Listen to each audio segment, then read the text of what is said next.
Assalamualaikum warahmatullahi wabarakatuh. Selamat pagi, bertemu lagi dengan saya Teguh Pratama Vinaviano dengan nomor NIM 2002010055 dalam video pembelajaran tentang sejarah komputer. Masuk dengan pengertian komputer. Istilah komputer mempunyai banyak arti yang luas dan berbeda. Istilah komputer diambil dari bahasa Latin computare yang berarti menghitung atau to compute. Ada beberapa pendapat tentang komputer sebagai berikut. Menurut Robert H. Blismer, komputer adalah suatu alat elektronik yang mampu melakukan tugas-tugas menerima input, mengolah input tadi sesuai dengan programnya, menyimpan perintah dan hasil pengolahan, serta menyediakan output dalam bentuk informasi.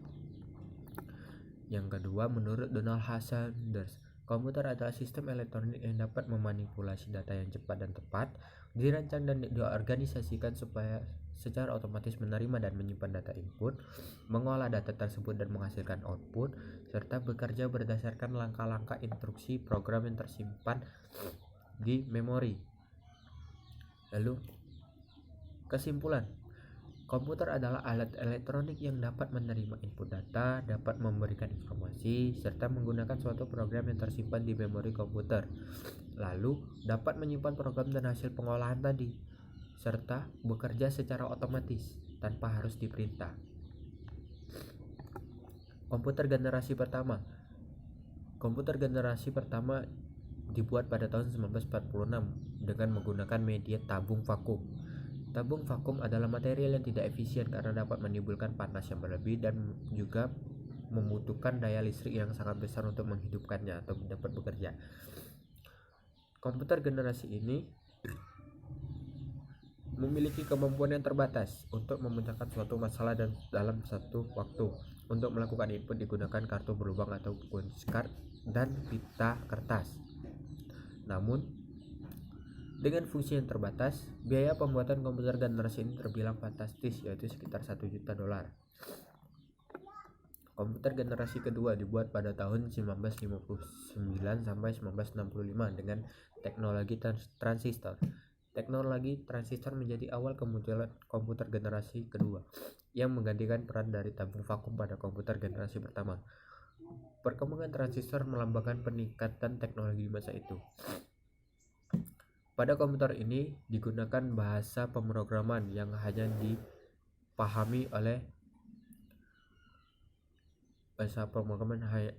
dipahami oleh komputer itu sendiri. Bahasa mesin yang dulunya digunakan kini digantikan dengan bahasa assembly atau yang biasa disebut dengan bahasa simbolik. Hal ini berarti programmer dapat memberikan instruksi kepada Programmer dapat memberikan instruksi dengan kata-kata di saat yang sama. Bahasa pemrograman tingkat tinggi juga sedang dikembangkan seperti Common Business Oriented like atau CBOL dan formula transistor atau Fortran. Komputer generasi ketiga pada tahun 1965 sampai 1971 dengan teknologi sirkuit terintegrasi. Pada komputer generasi ketiga ini menggunakan integrated circuit atau ICS menggantikan transistor sebagai komponen komputer. Transistor pada generasi ini telah diminiaturkan dan ditaruh pada IC. Satu buah IC terdiri dari beberapa transistor, resistor, dan kapasitor.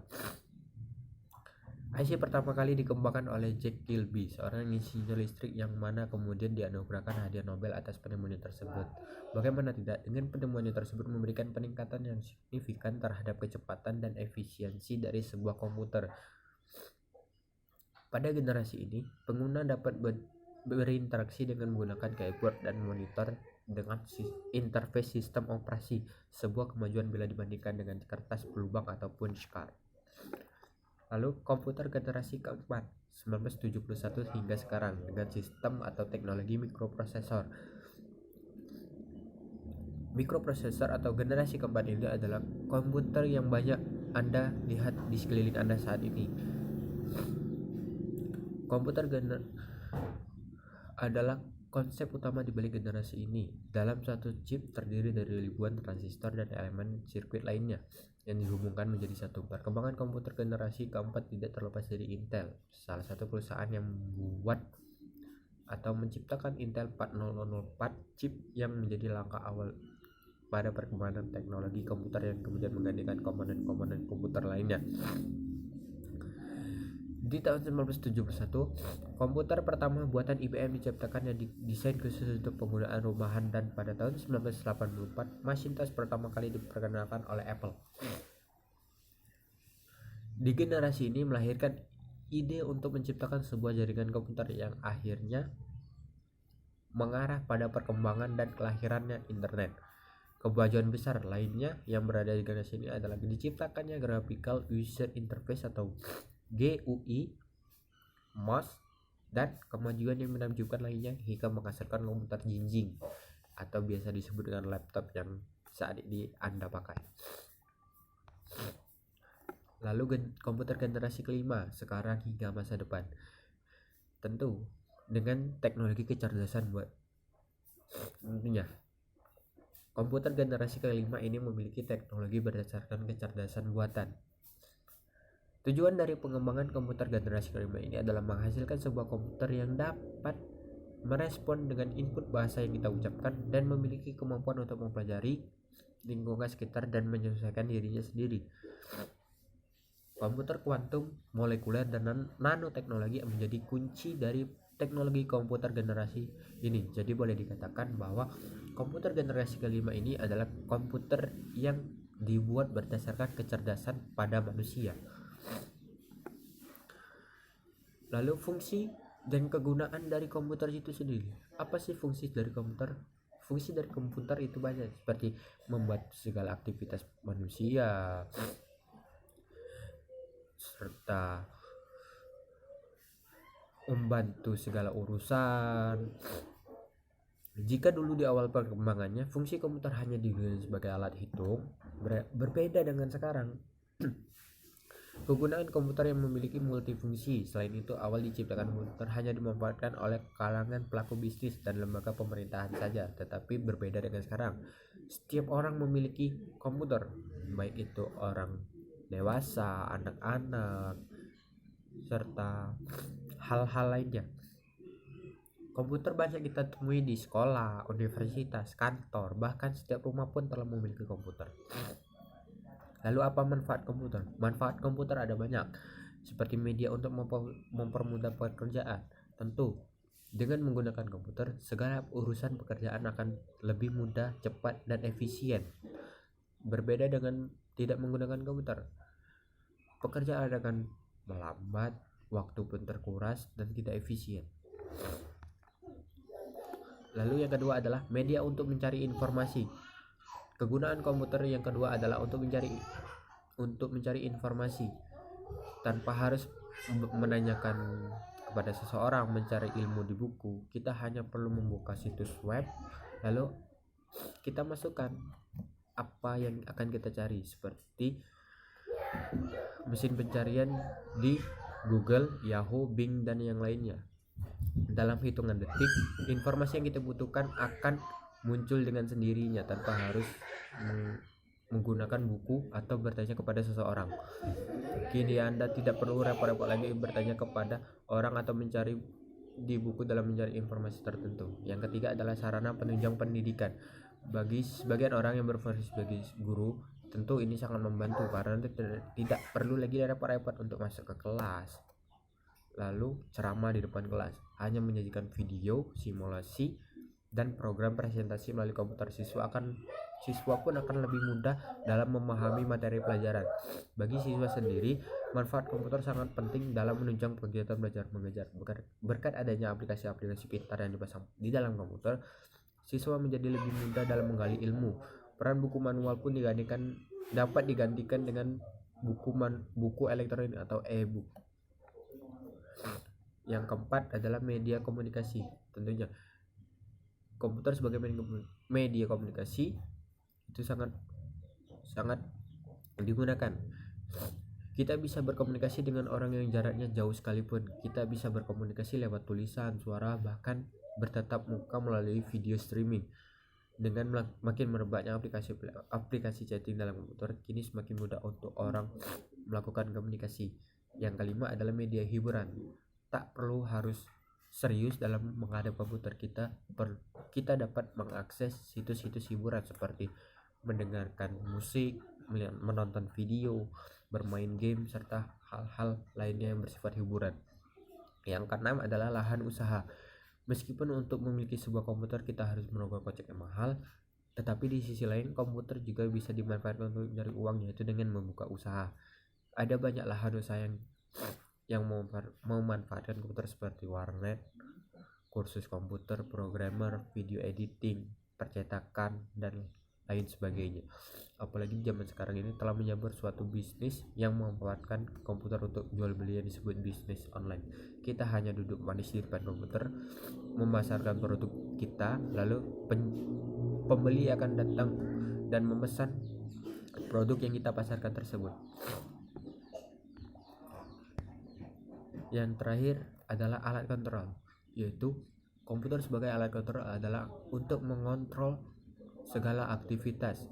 Contohnya seperti di rumah sakit, kegunaan komputer untuk mengontrol kesehatan pasien tersebut.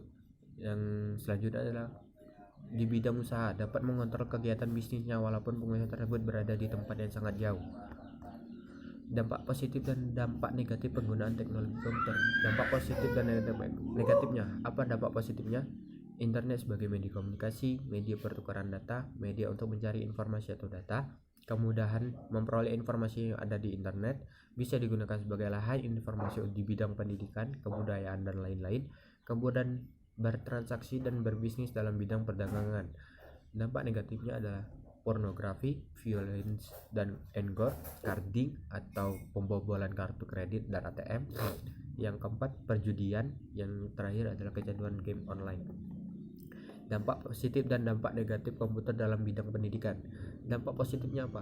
Dengan adanya komputer memudahkan para guru maupun pegawai sekolah dan dalam memproses nilai siswa, kehadiran siswa, pembayaran sekolah, pembuatan jadwal, dan lain-lain. Yang kedua, mempermudah siswa dalam mengerjakan tugas dan menambah pengetahuan serta wawasan semakin luas. Yang ketiga, inovasi dalam pembelajaran semakin berkembang dengan adanya inovasi e-learning. Yang terakhir, informasi yang dibutuhkan akan semakin cepat dan mudah diakses untuk kepentingan pendidikan. Lalu dampak negatif. Apa saja dampak negatifnya? Yang pertama adalah anak kemungkinan besar dapat pengetahuan orang tua mengkonsumsi games yang menonjolkan unsur-unsur seperti anarkisme atau agresivitas. Yang kedua, akses negatif lewat internet. Yang ketiga, pengaruh negatif lain bagi anak adalah kecenderungan munculnya kecanduan anak pada komputer. Yang terakhir, kecanduan bermain komputer bisa terjadi terutama karena sejak awal orang tua tidak membuat aturan bermain komputer. Seharusnya orang tua perlu membuat kesepakatan dengan anak soal waktu bermain komputer. Lalu dampak positif dan negatif komputer dalam bidang pendidikan. Dampak positifnya apa? Dengan adanya komputer mempermudah guru maupun dampak positif dan negatif penggunaan komputer dalam bidang industri.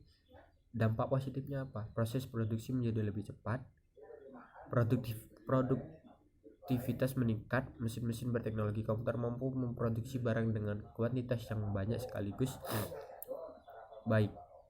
Yang ketiga, mengurangi resiko kerja. Keselamatan para pekerja pabrik meningkat karena pekerjaan yang berisiko dapat dilakukan atau digantikan oleh robot. Yang keempat, mengurangi kesalahan dalam produktivitas. Lalu selanjutnya adalah dampak negatif. 1. Mengurangi kesempatan kerja dengan sistem otomisasi industri. Semua tugas manusia digantikan oleh mesin-mesin dan aplikasi komputer. Yang kedua, biaya perawatan dan pemeliharaan mesin dan robot dalam bidang industri relatif mahal. Yang ketiga, kurangnya sumber daya manusia yang mampu mengontrol dan menjalankan alat-alat berteknologi canggih seperti itu. Yang keempat, pemborosan energi. Setiap mesin membutuhkan energi untuk bisa berproduksi, misalnya energi listrik atau bahan bakar.